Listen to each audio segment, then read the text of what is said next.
Dans toutes les plaines de Nouvelle-Zélande, les vergers s'étendent à perte de vue. Le kiwi, l'emblème national, mais aussi la pomme.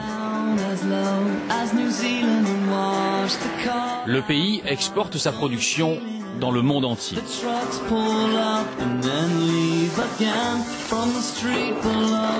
Dans cette ferme, la main-d'œuvre est essentiellement asiatique. Une exploitation qui est un peu à l'image de toute la filière agricole néo-zélandaise. Elle obtient des résultats incroyables. Regardez. La Nouvelle-Zélande est composée de deux îles principales, l'île du Nord et l'île du Sud. Sa superficie est comparable à celle de l'Italie ou du Japon. Les 2/3 des terres du pays sont consacrées à l'agriculture et son produit phare, c'est le lait. Avec autant de vaches que d'habitants, la Nouvelle-Zélande assure le tiers du marché mondial des produits laitiers. Elle est leader mondial du lait en poudre et fournit la moitié du marché mondial du beurre. Avec 200 fromages fabriqués localement, c'est aussi le 5e exportateur mondial de fromage. Le pays fait aussi partie des premiers exportateurs mondiaux de viande de mouton et de bœuf. La Nouvelle-Zélande exporte aussi ses produits de la mer et ses fruits, dont le fameux kiwi.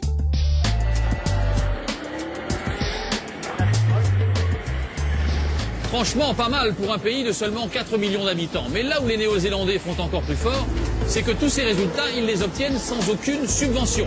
La Nouvelle-Zélande est le premier pays à les avoir supprimés il y a maintenant 25 ans. Alors, comment font-ils? Le reportage est signé Jenny Briffa et Fred Capron.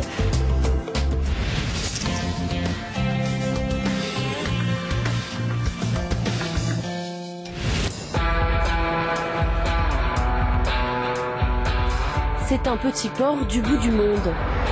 Vous n'en avez sûrement jamais entendu parler. Et pourtant, votre gigot néo-zélandais du dimanche a toutes les chances d'être passé par là. Car Port Chalmers est le premier du pays pour l'exportation d'agneaux. Une fierté pour son directeur. Ouais, on exporte beaucoup de nourriture, de l'agneau, du bœuf et des produits laitiers.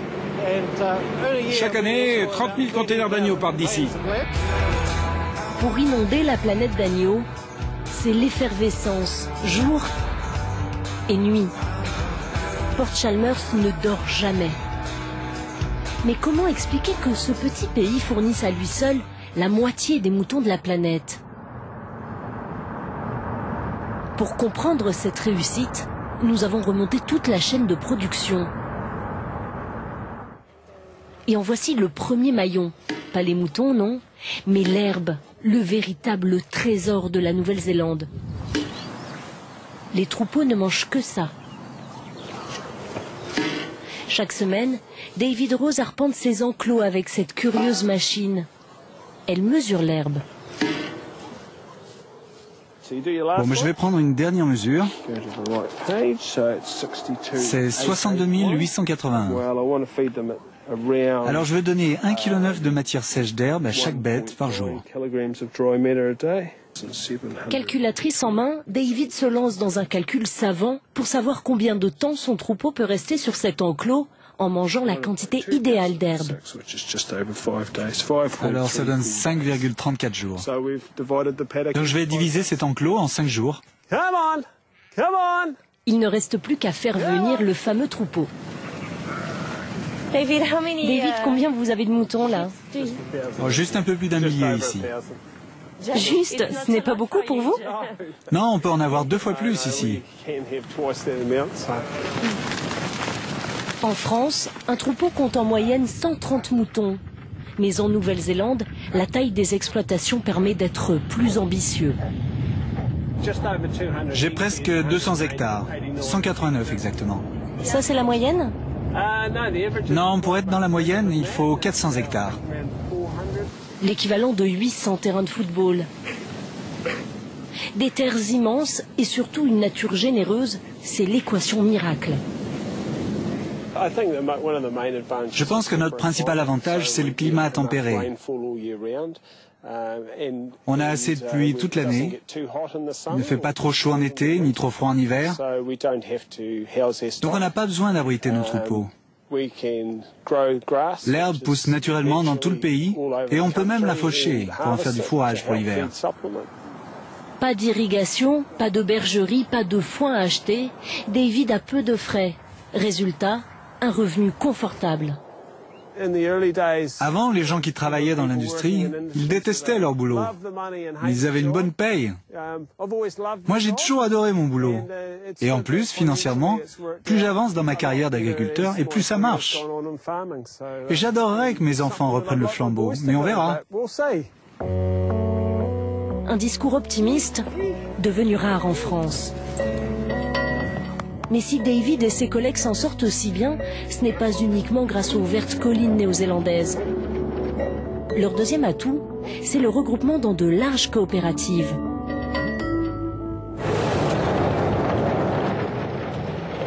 Bienvenue à Silverfern Farm, la plus grande coopérative du pays pour la viande. Toutes les demi-heures, un chargement de moutons arrive pour l'abattoir. Dans la salle de découpe, 900 personnes s'activent. En quelques secondes, les agneaux sont désossés et découpés. Les gigots partiront en France, les épaules en Allemagne et les côtelettes au Royaume-Uni. Ici, on nourrit la planète. On traite jusqu'à 12 000 moutons par jour. En ce moment, on est plutôt à 10 500 par jour. Les 20 000 fermiers membres de la coopérative en sont aussi les actionnaires. Ils misent sur la technologie. Ce point bleu est une puce à radiofréquence. On peut ensuite envoyer à chaque éleveur les données sur ces animaux, comme des informations sur les brebis, sur la taille des agneaux, leur poids, la qualité de leur viande. Cette technologie nous permet de leur donner des informations pour qu'ils améliorent leur technique d'élevage et de reproduction pour un meilleur rendement. C'est un maillon essentiel de la chaîne. Dans l'abattoir aussi, on cherche à avoir le meilleur rendement possible.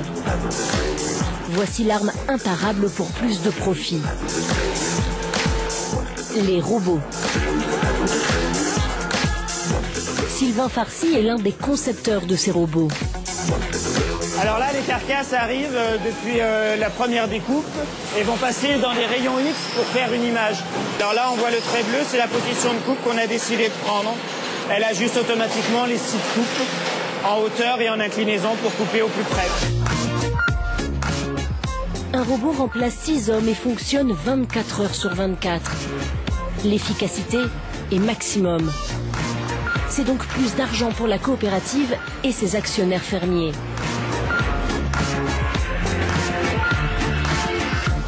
En bout de chaîne, les morceaux de viande sont surgelés ou réfrigérés. Puis direction les conteneurs. Celui-ci part pour l'Europe. Coût du trajet, à peine 30 centimes d'euros par kilo. Résultat, sur nos étals, les agneaux de Nouvelle-Zélande sont les moins chers du marché. Pourtant, ils sont produits sans aucune subvention.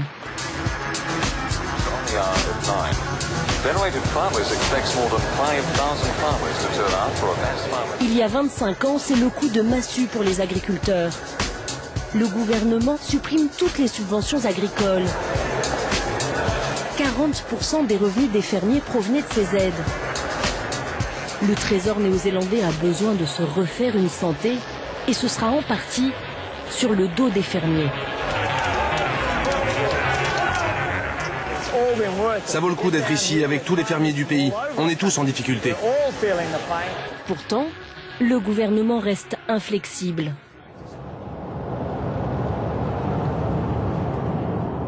Don Nicholson se souvient bien de cette période. À l'époque, il venait à peine d'acheter sa ferme. La plupart d'entre nous avons survécu à cette période. On pensait que 10% des agriculteurs ne s'en sortiraient pas.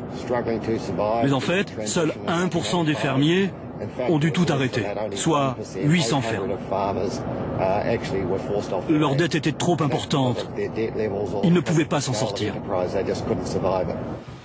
Don est le président des Federated Farmers, l'équivalent de la FNSEA. Ce jour-là, il retrouve David Rose, notre éleveur de moutons. Lui aussi était jeune fermier quand les subventions ont été suspendues. À l'époque, il avait même participé à des manifestations. Je revenais tout juste de vacances et je prévoyais de repartir. Mais là, j'ai su que je n'irais nulle part. Quand vous voyez des collègues désespérés qui ont tout perdu, ça vous semble vraiment injuste.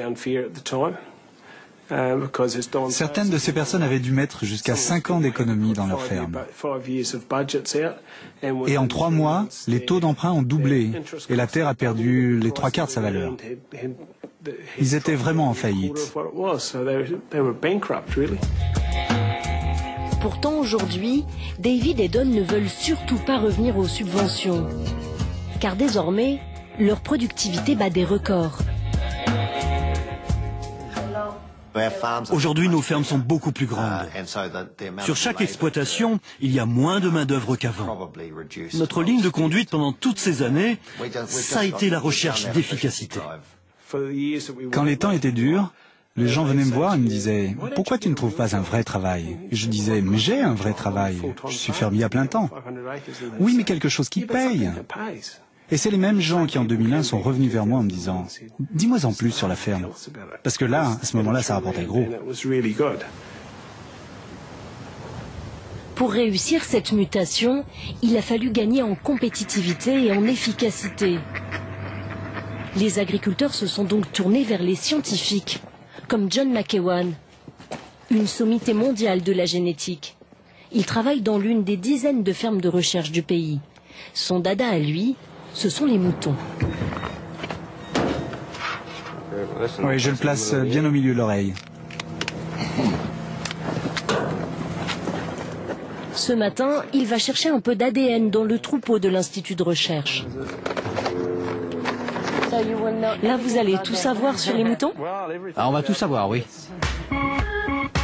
Toutes les informations sur ces moutons sont concentrées dans ce petit prélèvement.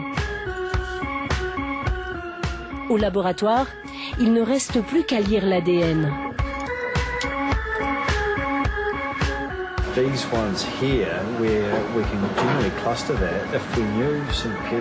Et voici la carte génétique d'un mouton. Grâce à elle, les chercheurs sélectionnent les meilleurs animaux pour la reproduction. Des créatures de rêve en quelque sorte, qui ont un prix. Les fermiers financent la moitié des recherches sur l'agriculture. Les fermiers veulent un animal qui rapporte de l'argent avec le minimum de travail. Ils veulent un mouton très rustique et résistant aux maladies pour éviter de s'en occuper tout le temps. Et tant qu'à faire, ils veulent aussi un animal avec beaucoup de viande et de la laine de bonne qualité. Ça tombe bien, le docteur McEwan a ça en magasin. Celui-là, c'est le meilleur animal de Nouvelle-Zélande. Il est classé numéro 1.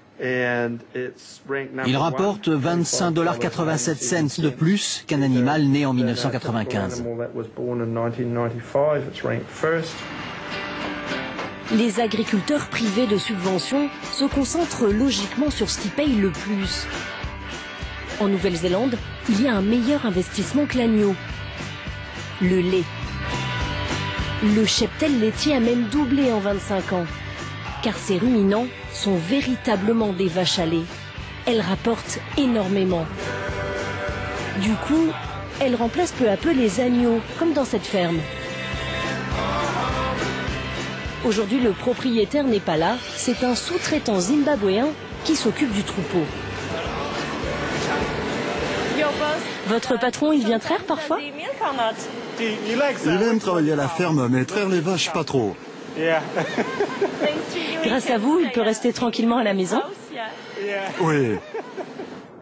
Effectivement, à la maison, voici le patron et son épouse. Ils ne sont pas en train de surfer sur Internet. En fait, ils surveillent leur ferme en temps réel. Ce matin, ils ont commencé la traite à 4h50. Ils ont fini à 7h10 et la moitié de notre troupeau est passée à la traite. On surveille les performances de nos vaches entre chaque traite. Là, on peut voir la production par vache à chaque traite. Toutes les innovations m'intéressent. Tout ce qui rend le travail plus facile, tout ce qui aide à produire plus avec moins d'argent. En fait, vous êtes plus businessman que fermier. Absolument, mais sans le costume. Mais avec les bottes. Exact. Notre fermier businessman est obsédé par la rentabilité.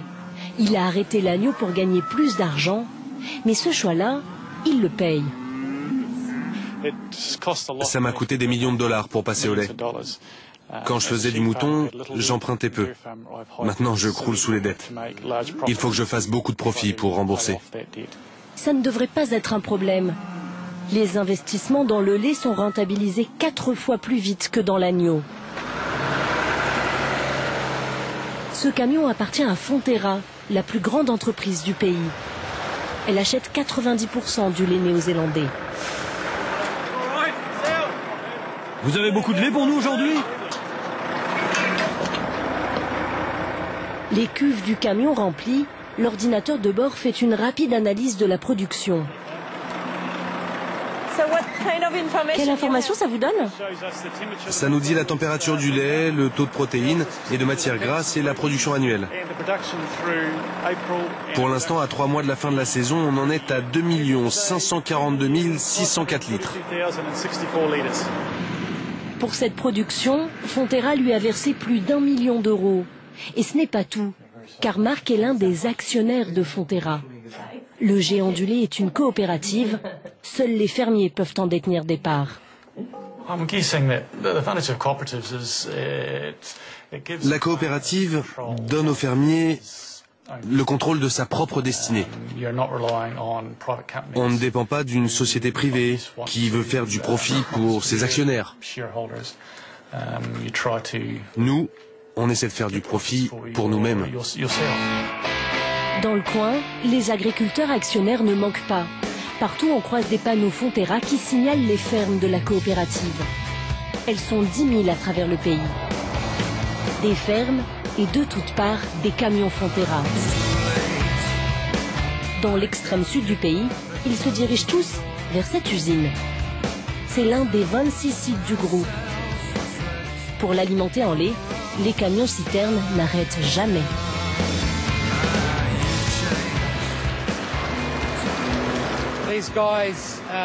En tout, ces camions vident leurs citernes 330 fois en 24 heures. Ça fait 15 millions de litres de lait par jour.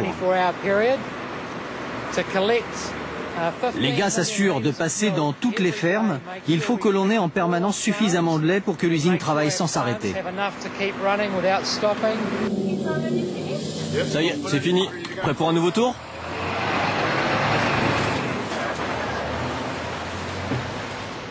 Le bijou du site, c'est ici.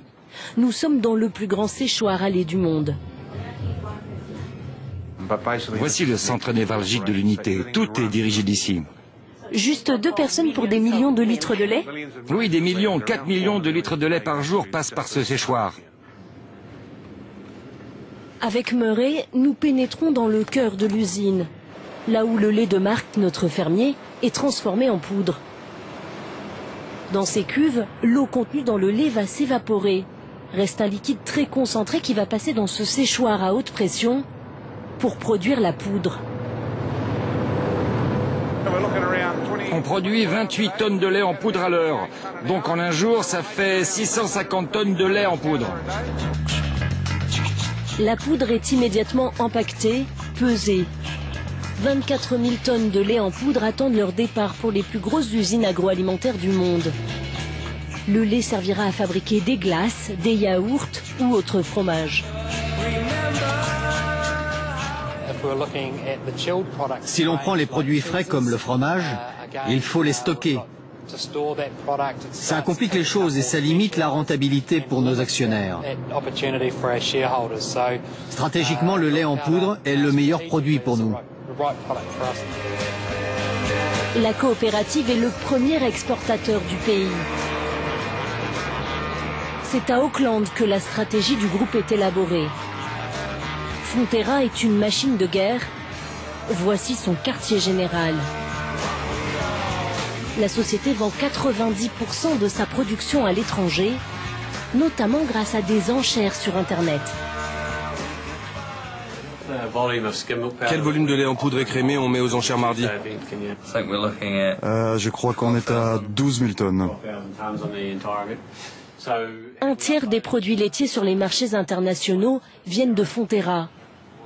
Un géant qui dicte ses prix à toute la planète. Ces tarifs aux enchères sont devenus une référence pour tous les producteurs du monde. On a un impact sur les prix mondiaux. Quand les producteurs voient les prix sur nos enchères, ils réagissent. Si les prix montent, ils vont produire plus chez eux pour vendre plus cher. Et si les prix baissent, ils vont produire moins de lait. Avant nos enchères, on prenait tous des décisions en devinant l'état du marché. Maintenant, c'est plus concret, car tout est basé sur de vrais échanges, de vrais gens, de vrais producteurs, qui paient du vrai cash pour de vrais produits. C'est plus fiable pour nous. En 10 ans à peine, la coopérative s'est imposée comme un géant mondial du lait.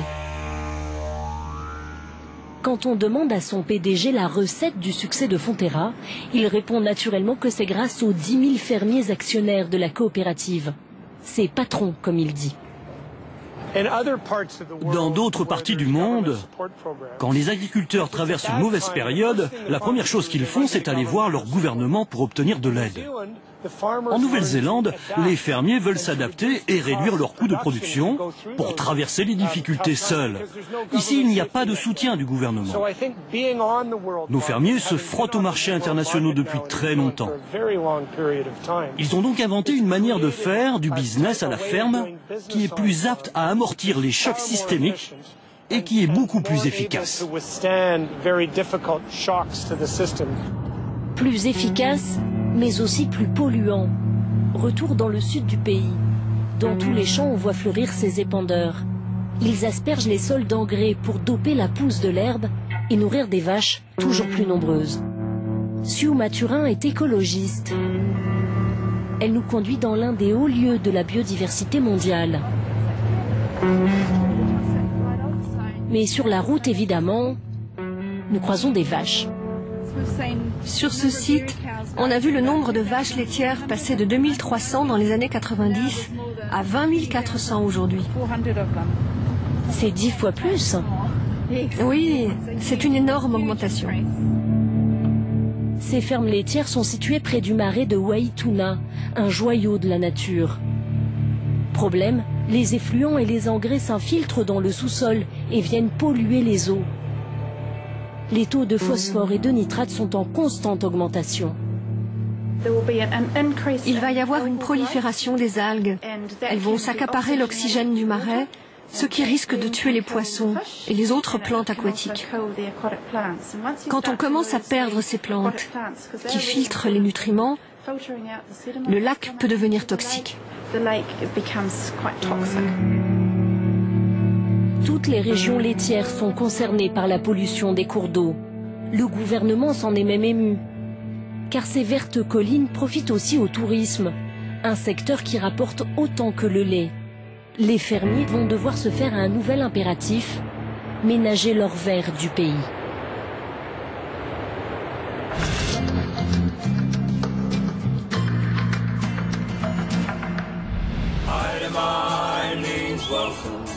A greeting from a friend, itemized to the Maori, the beginning, not the end. Hawaiians say aloha for hello, love and goodbye. Et dans ce pays où la terre semble bénie des dieux, certains sont venus de loin, de très loin, pour la faire fructifier. Jean-Marie Bourgeois est tombé amoureux de la région de Marlborough il y a maintenant 10 ans. Lui, le vigneron de Sancerre, en mal d'aventure et de terrain à conquérir.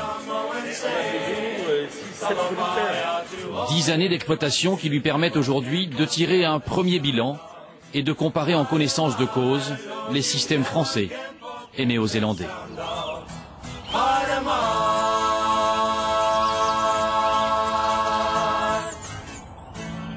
Et alors racontez-moi, quand vous êtes arrivé ici, comment ça s'est passé avec les Néo-Zélandais ?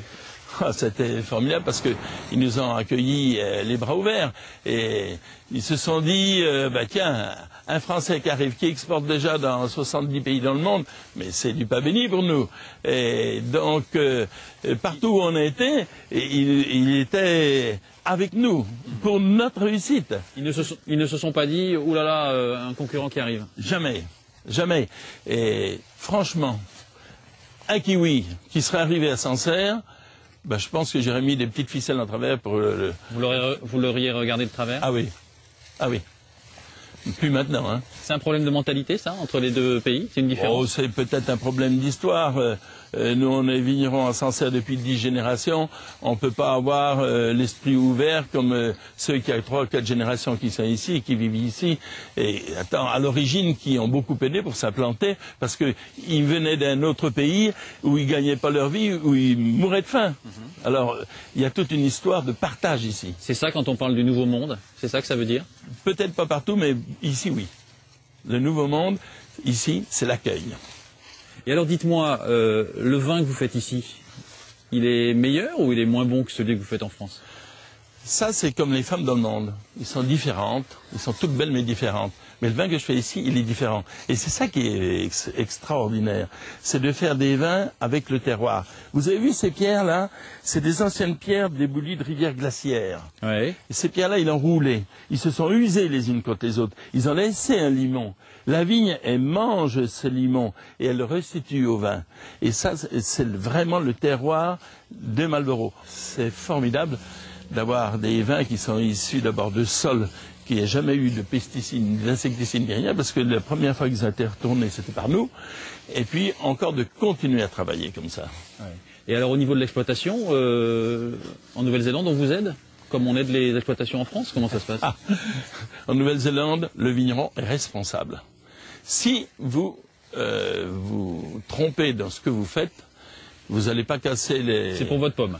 Les portes de la préfecture et puis emmerder le ministre de l'Agriculture, jouer des sous, ça n'existe pas. Vous êtes responsable de vos produits. Ce qui veut dire que la conscience professionnelle n'en est que plus grande. Ouais, mais il n'y a pas de subvention ici. Rien du tout. Rien? Absolument rien. Pas un centime.